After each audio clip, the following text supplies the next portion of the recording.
kadalasan po ako, mga kapatid ko at mga magulang ko ay magpunta muna mula Dipolog City papunta Dapitan City.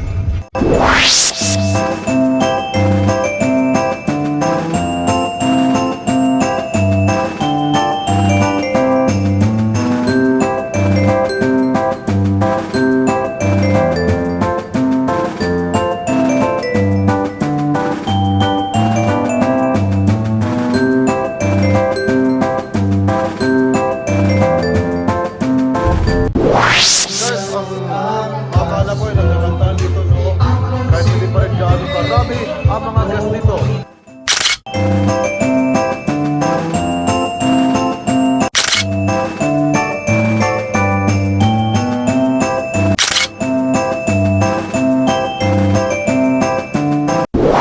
Ang mga tagapagdalaw ho, guys. Sa ngayon ho, nagdidiriwang na kami ng Pasko. Siyempre, karawan din ni Andre Varol.